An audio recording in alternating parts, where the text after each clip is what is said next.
Oke, Mas, Pak, bisa dijelaskan kegiatan hari ini di Basecamp Geraha Putih sama Mas Gilang juga seperti apa? Alhamdulillah hari ini termasuk sukses acara kita. Kami kedatangan tamu istimewa, Mas Gilang juga, yang menyempatkan waktunya di tengah kesibukan. Yang padahal pagi tadi ada acara off-air dan sore nanti ada acara off-air lagi. Dan Mas Gilang juga menyampaikan banyak hal dan masyarakat juga sambutannya cukup positif. Dan kami doakan semoga Mas Gilang berhasil di Jakarta Timur, karena kami kan di RW 22 ini adalah RW yang paling pinggir di Jakarta Timur. Di depan kita ini udah Depok, Cimanggis. Kita masih masuk Ciracas. Mungkin yang lainnya bisa ditanyakan ke Mas Gilang atau ke Ketua Dewan Pembina Mas Riko yang juga menyempatkan hadir dari Jakarta Barat ya Mas ya. Silakan tanya di sana. Mas Gilang, dengan ada acara ngopi bareng ojol di Geraha Putih, tanggapannya Mas Gilang gimana? Ini sih sebenarnya gini, saya tuh jarang banget waktu untuk nongkrong, sementara saya tuh pengen banget ngobrol. Nah, dengan acara hari ini tuh saya akhirnya bisa menyempatkan waktu untuk selain saya berkenalan dengan warga dari RW sini, saya juga akhirnya mewujudkan keinginan saya yang udah lama, karena selama ini tuh syuting, Mas, jadi agak susah buat nongkrong. Nah, hari ini tuh saya akhirnya bisa ngobrol kayak begini, saya tuh happy sekali, saya senang sekali. Dan tidak hanya ngobrol ya, sekalian juga kenalan, silaturahmi, ya mudah-mudahan sih persaudaraan ini bisa terus terjaga. Mas tadi selain mendukung Pak Ganjar juga mencalonkan diri sebagai calon anggota list. Itu seperti apa Mas?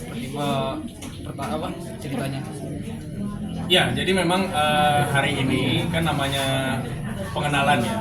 Mungkin beberapa dari warga udah kenal sama saya di TV, tapi kan banyak juga warga yang belum tahu kalau sebenarnya saya itu juga mencalonkan diri sebagai anggota legislatif di tahun 2020.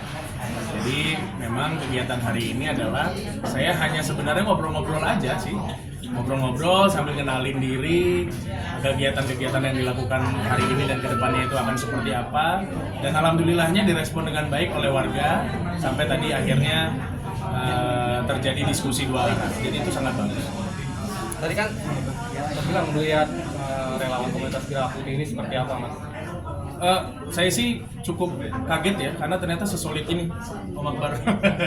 Beliau ini juga kebetulan kan orang yang sudah lama melakukan aktivitas-aktivitas sosial gitu, dan tidak hanya hari ini, tidak hanya saat ini, tapi juga dari beberapa tahun yang lalu. Jadi saya juga surprise karena begitu solidnya, luar biasanya, bahwa teman-teman dari Geraha Putih ini begitu luar biasa, kompak. Kembali ke penasehat, gimana untuk Geraha Putih ke depannya? Ya, yang pasti Geraha Putih kita memiliki prinsip yang sama ya dengan Mas Gilang. Di sini kita mencari orang-orang yang terbaik untuk negeri ini. Kami berharap Mas Gilang memang sebagai figur mungkin di dunia entertainment sudah terbiasa dengan rakyat nih, sudah biasa berkomunikasi dengan rakyat. Kiranya nanti kalau perannya beliau diberikan kesempatan bisa mengabdi sebagai wakil rakyat, nanti juga bisa mengakomodir harapan masyarakat. Kalau dari Geraha Putih tentu kita juga punya harapan untuk bisa memenangkan Mas Ganjar. Jadi kira-kira bisa menjadi ada kolaborasi yang baik. Semakin banyak orang baik di negeri ini, seperti itu. Mas Gilang, kan berbeda jauh nih nanti akhirnya profesi dengan yang akan dituju. Nanti gimana cara mensikapinya? Ya, jadi memang ini kan sebenarnya langkah besar bagi saya pribadi untuk bisa terjun ke dunia politik di luar dari aktivitas entertainment yang selama ini dilakukan. Tapi kalau ditanya seperti itu, ya insya Allah saya siap.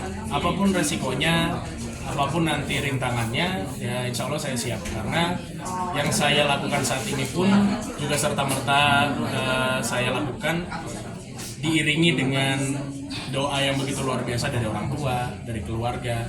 Dan saya melangkah ke dunia politik itu bukan karena pengen apa-apanya, enggak. Tapi saya sudah melakukan sholat istiqoroh untuk itu. Jadi insya Allah jalur saya ini tepat. Jika nanti terpilih jadi anggota legislatif, apakah siap menerima kritik dari masyarakat? Ya, itu kan resiko. Jadi tadi kan seperti yang saya jelaskan bahwa memang resiko-resiko yang akan saya tanggung, rintangan-rintangan yang saya akan tanggung itu memang harus saya terima apapun itu yang akan terjadi nantinya. Jadi kalau ditanya seperti itu nggak ada masalah. Mas Gilang, terkait dengan Mas Gilang kan di dunia hiburan sendiri, sempat nggak sih Mas sama rekan artis sendiri saling debat kusir bawa partai masing-masing gitu? Pengen tahu. Enggak lah, kalau itu enggak lah. Partai politik itu kan sebenarnya wadah bagi kita untuk menyalurkan aspirasi politik. Dan dulu ingat nggak sih ada lagu politik pemilihan umum, masih ingat nggak? Ada yang masih ingat lagunya? Pemilihan Umum telah memanggil kita, seluruh rakyat menyambut gembira, hak demokrasi Pancasila. Undang-undang Indonesia merdeka. Terus Pilihlah rakyatmu yang dapat dipercaya. mana yang setia.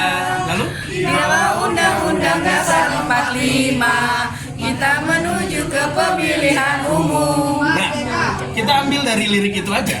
Jadi memang pesta demokrasi harus disambut dengan gembira. Kalau gontok-gontokan musuh-musuhan ya berarti udah keluar dari jalur ini. Itu aja.